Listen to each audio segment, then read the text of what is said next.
Hello everyone, स्वागत है आप सभी लोगों का कॉमर्स ट्यूटोरियल पॉइंट के आज के इस वीडियो में। इसमें फ्रेंड आज हम लोग फाइनल अकाउंट का नेक्स्ट पार्ट कवर करेंगे। फाइनल अकाउंट में अभी तक हम लोगों ने पढ़कर रखा था कि फाइनल अकाउंट होता क्या है, फाइनल अकाउंट कहते किसको हैं, फाइनल अकाउंट क्यों बनाया जाता है, फाइनल अकाउंट में कौन कौन सा बुक्स ऑफ अकाउंट्स मेंटेन होता है। ये सारी चीज़ें हम लोग पिछले लेक्चर में देख कर रखे हैं। यानी कि मैंने आपको शॉर्ट रिविजन में 1 मिनट का मैंने आपको पिछले क्लासेस में बताया था कि फाइनल अकाउंट होता क्या है। तो मैंने कहा था कि अकाउंट्स को फाइनलाइज करना, बुक्स ऑफ अकाउंट्स को फाइनलाइज करना कहलाता है फाइनल अकाउंट। फाइनल अकाउंट में 5 प्रकार का बुक्स ऑफ अकाउंट्स मेंटेन होता है। पहला होता है ट्रेडिंग अकाउंट, पहला होता है मैन्युफैक्चरिंग अकाउंट, फिर होता है ट्रेडिंग अकाउंट, फिर होता है पीएल अकाउंट, फिर होता है profit and loss appropriation account, फिर पांचवा होता है बैलेंस शीट। ये 5 प्रकार का बुक्स ऑफ अकाउंट्स मेंटेन होता है। लेकिन हम लोग को अपने सिलेबस के अकॉर्डिंग 3 प्रकार का बुक्स ऑफ अकाउंट्स फिलहाल अभी पढ़ना था। पहला पढ़ना था ट्रेडिंग अकाउंट, दूसरा पढ़ना था प्रॉफिट एंड लॉस अकाउंट, तीसरा पढ़ना है बैलेंस शीट। जिसमें से हम लोग ट्रेडिंग अकाउंट क्या होता है इसका कुछ प्रैक्टिकल क्वेश्चंस भी हम लोगों ने देख कर रखा था। आज हम लोग एक कदम और आगे बढ़ाते हुए फाइनल अकाउंट में ही एक कदम और आगे बढ़ाते हुए हम लोग पढ़ने वाले हैं। क्या पढ़ने वाले हैं? फाइनल और प्रॉफिट एंड लॉस अकाउंट। तो स्वागत करता हूँ आप सभी लोगों का फिर से, मैं राज सर, कॉमर्स ट्यूटोरियल पॉइंट के आज के इस वीडियो में। तो फ्रेंड, आज हम लोग जो टॉपिक पढ़ने वाले हैं profit and loss account. Profit and loss account होता क्या है? तो एग्जाम के पॉइंट ऑफ व्यू से सबसे पहला सवाल बनता है कि प्रॉफिट एंड लॉस अकाउंट कहते किसको है। तो ध्यान रखेंगे, profit and loss account is a nominal account. Objective कभी कभी पूछा जाता है आपसे कि प्रॉफिट एंड लॉस अकाउंट कैसा अकाउंट होता है। तो प्रॉफिट एंड लॉस अकाउंट एक नॉमिनल अकाउंट होता है। तो कभी कभी आपसे पूछा जा सकता है, आपसे क्या पूछा जाएगा कि प्रॉफिट एंड लॉस अकाउंट कैसा अकाउंट होता है, कौन सा अकाउंट होता है। तो आपको ध्यान रखना है कि प्रॉफिट एंड लॉस अकाउंट एक नॉमिनल अकाउंट होता है। ये कौन सा अकाउंट होता है? ये नॉमिनल अकाउंट होता है। कौन बनाता है? तो इसको बनाता है बिजनेस। क्यों बनाता है? तो जब कभी भी किसी भी बिजनेस को अपने बिजनेस का नेट प्रॉफिट या नेट लॉस अगर जानना हो, अगर किसी भी बिजनेस को अपने बिजनेस का क्या जानना हो, नेट प्रॉफिट या नेट लॉस अगर जानना हो, ध्यान रखना है आपको कि प्रॉफिट एंड लॉस अकाउंट क्यों बनाते हैं हम लोग। तो प्रॉफिट एंड लॉस अकाउंट बनाने के लिए क्यों बनाया जाता है? तो जब कभी भी किसी बिजनेसमैन को अपने बिजनेस का नेट प्रॉफिट या फिर नेट लॉस अगर जानना हो तो क्या बनाएगा वो? तो वो बनाएगा प्रॉफिट एंड लॉस अकाउंट। दो तरह की प्रॉफिट होती है बिजनेस में, एक होता है ग्रॉस प्रॉफिट, एक होता है net profit. Gross profit goods को बेचकर सीधा सीधा कितना प्रॉफिट हुआ, बिना किसी ऑफिस का खर्चा घटाए, बिना किसी सेलिंग का खर्चा घटाए, बिना किसी डिस्ट्रीब्यूशंस का खर्चा घटाए, जो प्रॉफिट बचा हुआ रहेगा उसको कहते हैं ग्रॉस प्रॉफिट। और जब ग्रॉस प्रॉफिट में से इन सब चीज़ों को, ऑफिस का खर्चा, सेलिंग का खर्चा, डिस्ट्रीब्यूशंस का खर्चा, ये सब खर्चा अगर लेस कर देंगे, यानी कि इनडायरेक्ट नेचर का खर्चा जितना सारा होगा उसको लेस कर देंगे, तो लेस करने के बाद जो प्रॉफिट आएगा वो कहलाएगा नेट प्रॉफिट। और नेट प्रॉफिट ही ऐसा प्रॉफिट होता है जो कि ऑनर घर लेके जाता है, ऑनर इसको खा सकता है, जो भी करना चाहे वो कर सकता है। तो बिजनेस में बेसिकली 2 तरह के प्रॉफिट होते हैं, एक होता है ग्रॉस प्रॉफिट, एक होता है नेट प्रॉफिट। हम लोग जो अभी सीखेंगे नेट प्रॉफिट के बारे में, तो ये किसको बनाने से पता चलेगा? तो नेट प्रॉफिट या नेट लॉस के बारे में अगर आपको जानना हो तो आपको अपने बिजनेस का क्या क्या बनाना पड़ेगा? तो आपको बनाना पड़ेगा प्रॉफिट एंड लॉस अकाउंट। अगर आपको आपके बिजनेस का कितना प्रॉफिट हुआ, यानी कि कितना शुद्ध, नेट प्रॉफिट को कहते हैं हिंदी में शुद्ध लाभ, शुद्ध लाभ। तो आपको आपके बिजनेस का कितना शुद्ध लाभ हुआ, आपको आपके बिजनेस का कितना शुद्ध प्रॉफिट हुआ, खाने वाला प्रॉफिट कितना हुआ, घर ले जाने वाला प्रॉफिट कितना हुआ, तो इसके लिए क्या करेंगे? इसके लिए हम लोग बनाएंगे प्रॉफिट एंड लॉस अकाउंट। तो सबसे पहला चीज आपको क्या ध्यान रखना? सबसे पहला चीज आपको ध्यान रखना है कि प्रॉफिट एंड लॉस अकाउंट क्या होता है। तो प्रॉफिट एंड लॉस अकाउंट एक नॉमिनल अकाउंट होता है। ये आपसे पूछा जा सकता है। आपसे क्या पूछा जाएगा कि प्रॉफिट एंड लॉस अकाउंट कौन सा अकाउंट होता है? तो पॉइंट नंबर 1 में आपको ध्यान रखना है कि प्रॉफिट एंड लॉस अकाउंट एक नॉमिनल अकाउंट होता है। ये कैसा अकाउंट होता है? ये नॉमिनल अकाउंट होता है। इसको कौन बनाता है? तो इसको प्रॉफिट मेकिंग ऑर्गेनाइजेशंस बनाता है। इसको कौन बनाएगा? इसको बनाने वाले संगठन का नाम क्या है? तो इसका नाम है प्रॉफिट मेकिंग ऑर्गेनाइजेशन, जिसका उद्देश्य लाभ कमाना होता है। लाभ कमाने वाले संगठन के यहाँ पे क्या बनेगा? तो प्रॉफिट एंड लॉस अकाउंट बनेगा। इसमें किस किस नेचर का खर्चा जाएगा? तो ध्यान रखेंगे आप, इसमें सबसे पहला जाएगा किस चीज का? तो इसमें जाएगा आपका ऑफिस से संबंधित, ऑफिस से रिलेटेड अगर कोई खर्चा अगर रहेगा तो ये किस में जाएगा? तो ये जाएगा आपके प्रॉफिट एंड लॉस अकाउंट में। इसी तरीके से आपको ध्यान रखना है कि अगर सेलिंग का भी खर्चा रहेगा, अगर आपका सेलिंग एक्सपेंसेस भी अगर रहे, वो भी कहाँ जाएगा? वो भी जाएगा प्रॉफिट एंड लॉस अकाउंट में। इसके अलावा अगर आपका डिस्ट्रीब्यूशन यानी कि वितरण का भी खर्चा रहे, डिस्ट्रीब्यूशंस का भी खर्चा रहेगा तो वो भी कहाँ जाएगा, वो भी जाएगा आपके प्रॉफिट एंड लॉस अकाउंट में। तो आपसे पूछा जा सकता है एग्जाम में कि ऑफिस से रिलेटेड अगर कोई खर्च हो तो उसको कहाँ पे लिखेंगे। ऑप्शंस में रहेगा ट्रेडिंग अकाउंट, ऑप्शन बी में रहेगा पीएल अकाउंट, ऑप्शन सी में रहेगा बैलेंस शीट, ऑप्शन डी में रहेगा पीएल एप्रोप्रिएशन अकाउंट।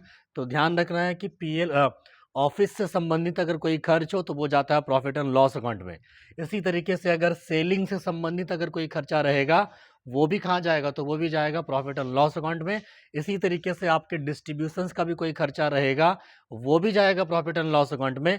या इन तीनों को मिलाकर समराइज करके अगर हम कहना चाहें तो इनडायरेक्ट नेचर का, किस नेचर का, इनडायरेक्ट नेचर का कोई खर्च या फिर आमदनी अगर रहे तो वो भी कहाँ पे जाएगा, तो वो भी जाएगा प्रॉफिट एंड लॉस अकाउंट में।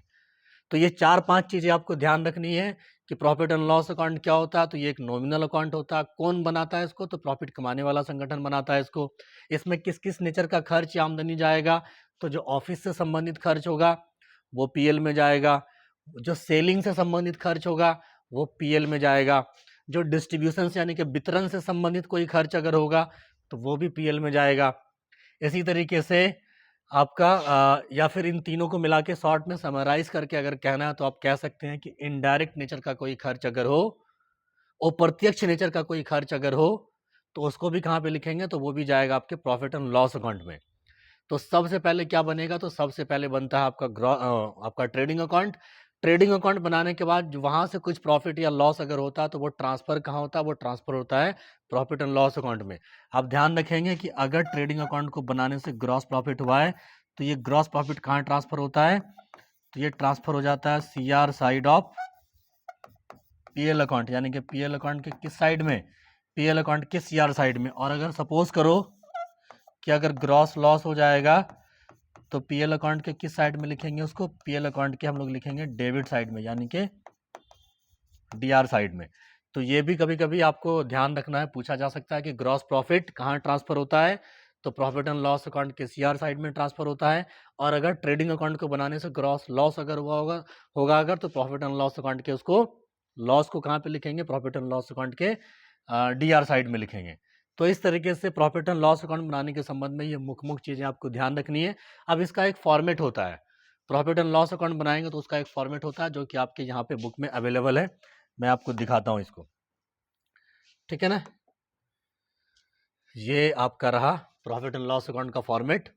हेडिंग में क्या लिखना है, तो हेडिंग में आपको लिखना है profit and loss account of, जिस कंपनी का रहेगा उस कंपनी का नाम लिखना है। जैसे कि मान लिया जाए कि किसी एबीसी कंपनी का रहेगा तो लिखेंगे profit and loss account of ABC company.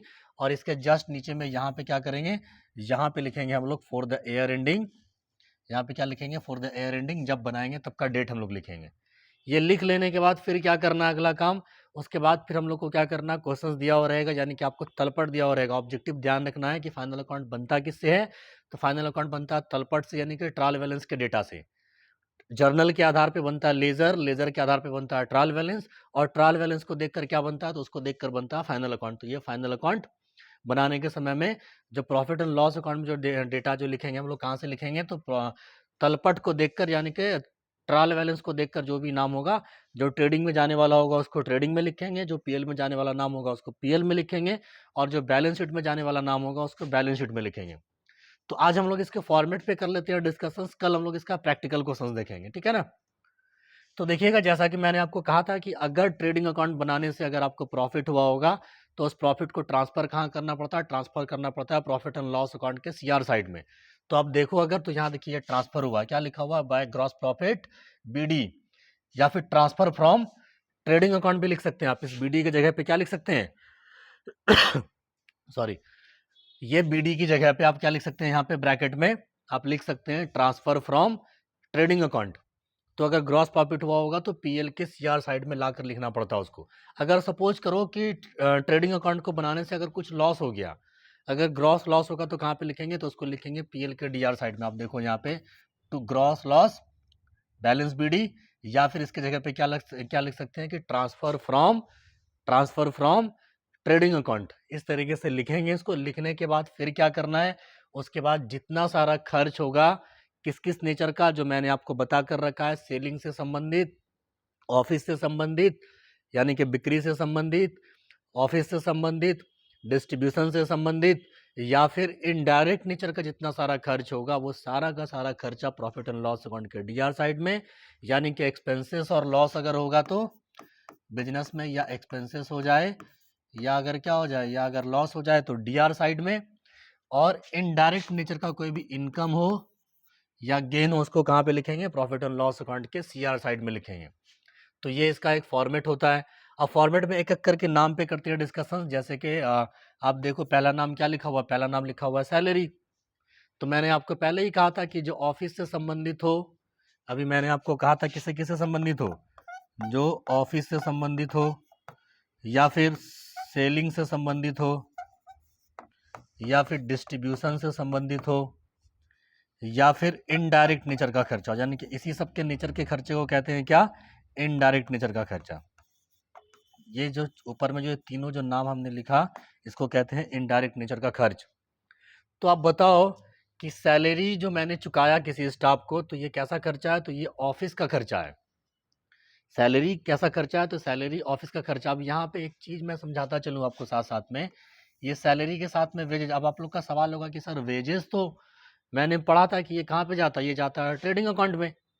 Wages के बारे में हम लोगों ने जब पढ़ा था ट्रेडिंग अकाउंट, तो वहाँ पे देखा था कि वेजेज कहाँ पे जाता है, तो ये जाता है ट्रेडिंग अकाउंट में।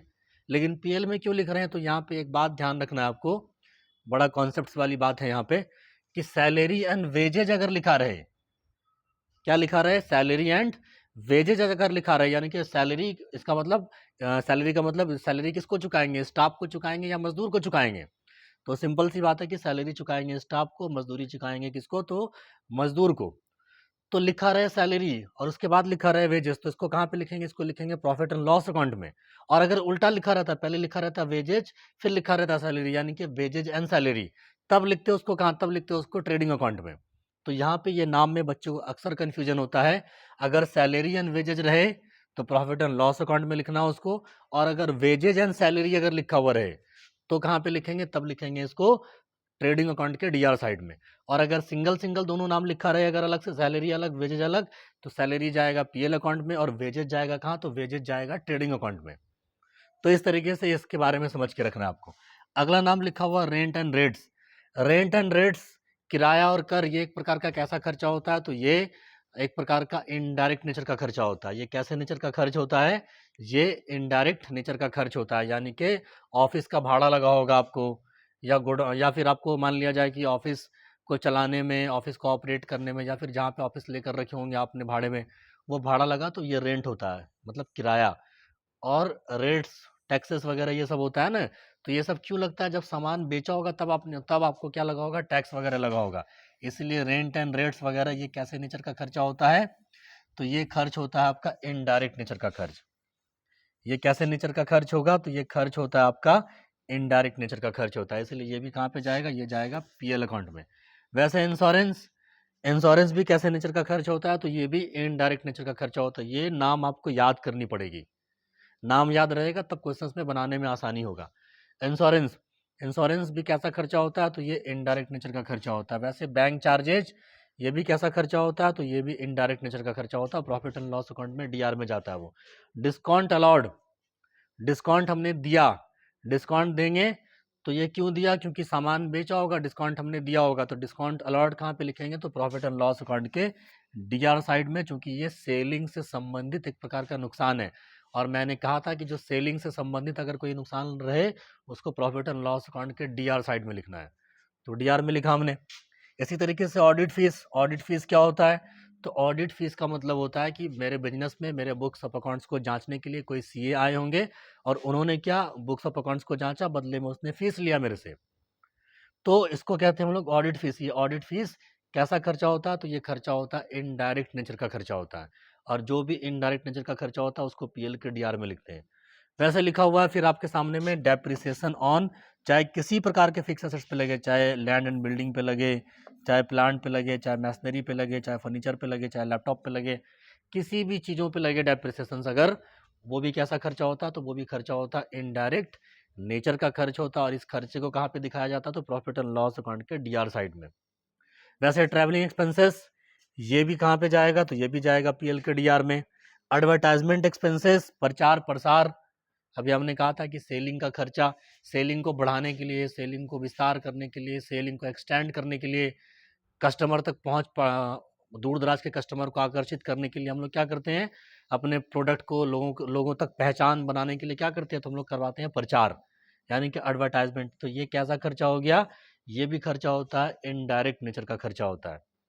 कैसा खर्च होता है, तो ये खर्चा भी होता है, इनडायरेक्ट नेचर का खर्च होता है।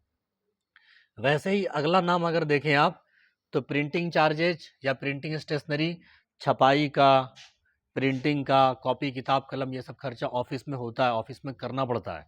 तो ये सब खर्चा इनडायरेक्ट नेचर का खर्चा होता है। इंटरेस्ट अगर चुकाया, ये प्रॉफिट एंड लॉस अकाउंट के डीआर में जाता है, चूंकि ये इनडायरेक्ट नेचर का खर्चा होता है। ये फॉर्मेट पहले से दिया हुआ है बुक में आपके, इस फॉर्मेट के आधार पर आपको याद करना कौन सा नाम डीआर में जाएगा, कौन सा नाम सीआर में जाएगा। लॉस बाय फायर, किसी प्रकार का कुछ लॉस हो गया आग वगैरह से, तो ये भी प्रॉफिट एंड लॉस अकाउंट के डीआर साइड में जाएगा। लॉस बाय थेप, यानी कि चोरी अगर हो गया सामान आपके दुकान से, या फिर पैसा चोरी हो गया, तो उसको भी प्रॉफिट एंड लॉस अकाउंट के डीआर साइड में। पैकेजिंग एक्सपेंसेस अगर हुआ तो प्रॉफिट एंड लॉस अकाउंट के डीआर साइड में, ठीक है ना। कमीशन अगर किसी को दिया आपने, अच्छा कमीशन के बारे में एक बात ध्यान रखना है आपको, कमीशन कभी कभी क्या होता है, देते भी हैं, कभी कभी रिसीव भी करता है। तो कमीशन अगर डीआर में लिखा रहे, इसका मतलब पेड किया होगा आपने, मतलब चुकाया होगा आपने, ये एक प्रकार का क्या, ये एक प्रकार का खर्च है। कमीशन अगर सीआर में लिखा रहे, मतलब रिसीव हुआ होगा मेरे को, मेरे लिए वो इनकम है। तो कमीशन डीआर में मतलब ये पेड किया, ये खर्च है आपका। उसके बाद फिर क्या दिखा रहा है आपको, उसके बाद फिर दिखा रहा है आपको, फिर है बैड डेब्ट्स। बैड डेब्ट्स का मतलब क्या होता है, बैड डेब्ट्स का मतलब होता है पैसा डूब जाना। बैड डेब्ट्स का मतलब क्या होता है, पैसा डूब जाना। तो पैसा अगर कोई डूब जाएगा तो लिखेंगे प्रॉफिट एंड लॉस अकाउंट के डीआर साइड में। कुछ और नया इस साल भी डूबेगा तो उसको भी क्या करेंगे, ऐड करेंगे। पहले से कुछ प्रोविजंस वगैरह बना कर रखे हुए हैं, कुछ रिजर्व वगैरह करके रखे हुए हैं, तो उसको लेस करते हैं हम लोग। तो बैड डेब्ट्स के संबंध में ये बात ध्यान रखना है, जैसे कि सपोज करो कि किसी को, कस्टमर को मैंने 1 लाख रुपए का सामान उधार में बेचा, उसमें से क्या हुआ, 5,000 का 5,000 मेरे को पेमेंट नहीं आया, मतलब कस्टमर पैसा लेकर भाग गया, तो वो होता है बैड डेब्ट्स। फिर कुछ समय के बाद फिर पता चला, फिर आपने चेक किया, तो फिर वो नया बैड डेब्ट्स हो जाता है वो। उसके बाद पैसा जो डूब जाएगा उसके लिए कुछ अगर प्रोविजंस करके रखे हुए हैं, कुछ रिजर्व करके रखे हुए हैं ना, reserve for doubtful debts, RDD का मतलब क्या, रिजर्व फॉर डॉटफुल डेब्ट्स। तो आपको क्या करना है, उसको भी अगर आपने रिजर्व अगर करके रखा तो उसको भी क्या करेंगे, ऐड करेंगे। और ओल्ड अगर कोई आरडीडी अगर होगा, रिजर्व फॉर डॉटफुल डेब्ट्स क्या होता है, तो उसको हम लोग क्या करेंगे, तो लेस करेंगे। उसके बाद फिर क्या करना है, उसके बाद फिर सीआर साइड में कुछ नाम समझ लेते हैं। ये अभी जब हम लोग प्रैक्टिकल क्वेश्चंस बनाएंगे तो ये आपको ज़्यादा समझ में आएगा। अभी अगर समझ में नहीं आया तो बस इतना ध्यान रखना आपको, बैड डेब्ट्स का मतलब होता है पैसा डूब जाना। जब कभी भी पैसा आपका डूबेगा, प्रॉफिट एंड लॉस अकाउंट के डीआर साइड में लिखेंगे। बाकी ये सब जो एडजस्टमेंट है, इसमें अगर दिक्कतें हो रही हैं अगर आपको, तो प्रैक्टिकल क्वेश्चन अभी हम लोग जब पढ़ेंगे तो ये समझ में आएगा, डोंट वरी, ठीक है ना। बस इतना ध्यान रखना, बैड डेब्ट्स का मतलब होता है पैसा डूब जाना। पैसा जब कभी भी डूबेगा, प्रॉफिट एंड लॉस अकाउंट के डीआर साइड में लिखेंगे उसको। इसके अलावा कुछ नाम प्रॉफिट एंड लॉस अकाउंट के सीआर साइड में भी जाने वाला कुछ नाम होता है। जैसे एग्जांपल के तौर पे, रेंट अगर रिसीव किया आपने, जैसे क्या लिखा हुआ है आपको कि रेंट अगर क्या किया आपने, रेंट अगर रिसीव किया अगर आपने, तो रेंट रिसीव करना होता है इनकम। ये इनडायरेक्ट नेचर का इनकम होता है प्रॉफिट एंड लॉस अकाउंट के सीआर साइड में। अभी कमीशन रिसीव मैंने बताया था आपको कि अगर डीआर में रहेगा तो चुकाया होगा, सीआर में सिर्फ कमीशन भी लिखा रहता है। इसका मतलब क्या, इसका मतलब कि रिसीव किया आपने, तो commission receive profit and loss account के सीआर साइड में। इसी तरीके से इंटरेस्ट ऑन इन्वेस्टमेंट का मतलब क्या होता है, किसी जगह पे, किसी फाइनेंशियल इंस्टीट्यूशंस में आपने पैसा इन्वेस्ट किया होगा, वहां से क्या मिला, वहां पे लगाए गए पैसे पे आपको इंटरेस्ट मिला, ये आपके लिए इनकम होता है। और ये इनकम आपका डेली का सेलिंग का इनकम नहीं है, रैंडमली इनकम या फिर कहीं पे लगाया पैसा, ये गुड्स के कारण इनकम अगर होगा तो वो सेल कहलाता है ना। लेकिन यहाँ पे वो सेलिंग के कारण नहीं, ऑपरेटिंग के कारण नहीं इनकम हुआ। ये कैसा इनकम हुआ है, ये आपने कहीं पे पैसा लगाया, ये डायरेक्ट नेचर का इनकम नहीं है, ये डायरेक्ट नेचर का इनकम नहीं है। डायरेक्ट नेचर का इनकम होता तो ट्रेडिंग में जाता। ये कैसे प्रकार का इनकम है, ये इनडायरेक्ट नेचर का इनकम है। कहीं पे पैसा लगाया आपने, वहां से आपको इंटरेस्ट मिला, तो ये इनडायरेक्ट नेचर का इनकम होता है। तो इनडायरेक्ट नेचर का अगर इनकम होगा तो प्रॉफिट एंड लॉस अकाउंट के सीआर साइड में।